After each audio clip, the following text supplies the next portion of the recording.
Welcome to the Artie Lange Show. The great John Avello is here. He's one of my favorite guests, and he's nice enough to come on for what's going to be a quick segment here. But John Avello, thanks, man. What's up, buddy? Hey, Artie, just happy Halloween. Yeah, you too. Nice. What did you do? The normal that we do in a sports book. People come in with bags, and we just fill them up with money. Yeah. Of course. I can't wait to get out there. You believe I was a Vegas fixture to the point where someone just texted me or tweeted, my picture is painted on the wall at the Palm Steakhouse in Vegas. I was a Vegas fixture, and since I've developed a relationship with you, John, I have not been to Sin City. I got to get out there and see him, man. So I guess I'm your therapist, is what you're saying. You bet that's right. I'm gonna get that for one of those bags of money. That's what I want. And I heard Wynn is just the place to be. I heard it's amazing.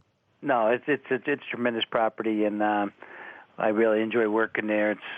I'm biased, but I think it's the nicest place in town. Let me ask you something. So Philadelphia 76ers beat the Heat the other night. I'm just curious, what'd you have the money line at? If you bet the Sixers on the money line, what are you winning?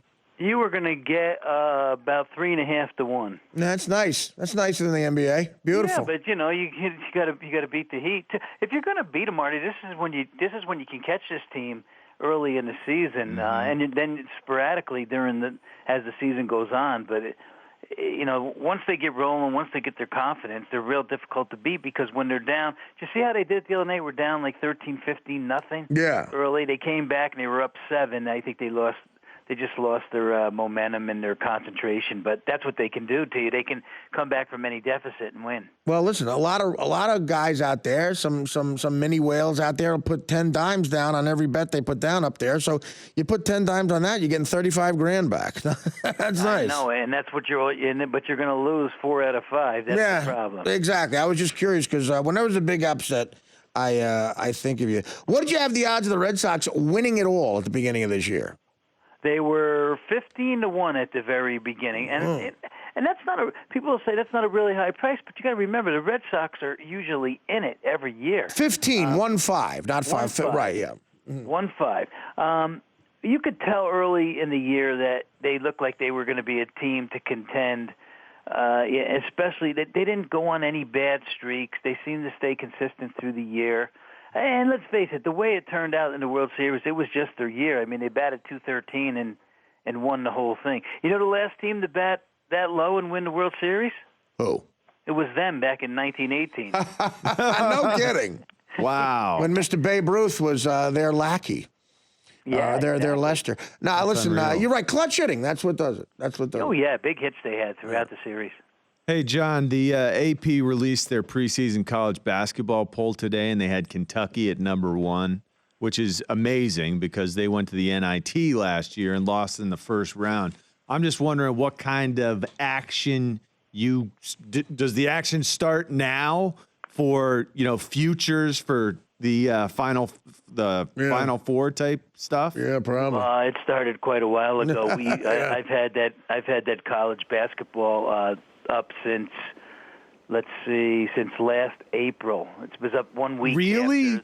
As soon as it ends, it starts again? That's what happens, man. For a guy like him, I put it up early because, I put it up early and attract action. I have 6 months before the season starts. Wow. Yeah, guys will go in and... Yeah. So how is that affected? How does that change by the AP preseason poll? Does it? Kentucky was the favorite at 7 to 1, and people have been betting them strong for the last 5 months or so. Really? Yeah, well, they knew what they had coming in. They have a loaded class coming in, and they're going to be one of the most talented teams in basketball, but they're going to be young. And but as far as talent goes, they're right there. That's good is young. Right. Well, they had an off year, so you're saying, because of Kentucky, they had a great recruiting. You're talking about freshmen that are going to be great? Yeah. Yes. Yeah. True freshmen. What kind of true freshmen? How many true freshmen will start, do you think? I think they'll have probably 2. Wow, it's enough. It's enough. Absolutely. This guy is some kind of recruiter. I mean, he's just the problem is he only keeps him 1 year. Right. He keeps him 1 year. They leave, and he just picks up another class. He's just a tremendous recruiter. Too bad he can't keep him around for a few years because if he could, they would be. Oh my God, that team with 3 years under their belt would just be amazing. Well, let's get a quick, in general, John Avello update on the NFL. In the last few weeks since we spoke to you, how has stuff changed? You had the Pats are taking a loss.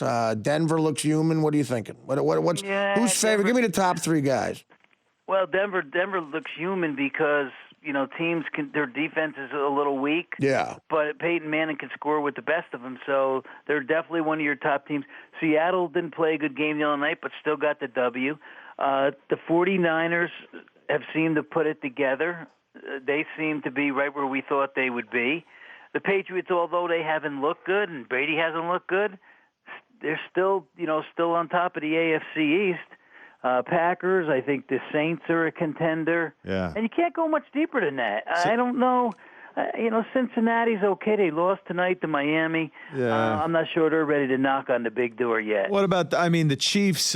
Chiefs are the only undefeated team in football. Are people buying in there, or are they still feeling like the Broncos are the team to beat in the AFC? Andy Reid. They're kind of buying in, but they're really not buying in. Mm-hmm.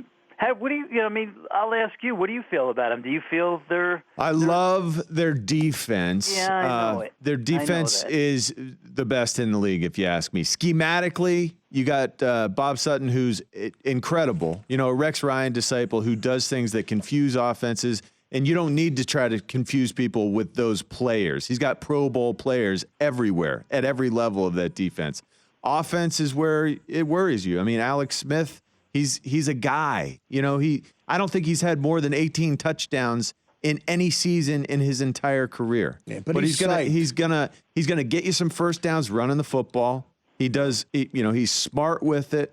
Yeah. He's conservative, but I don't know if that wins it all. We got to take a break. Another thing, real quick, that I love about them, and I don't know how you feel about this, but too, a rejuvenated, psyched Andy Reid is tough to in it to win it, and lost that passion with the Eagles, and maybe that's something else. Yeah. Hey, John, sorry about the short segment, but you're always a great guest, and we'll talk to you hopefully real soon, man.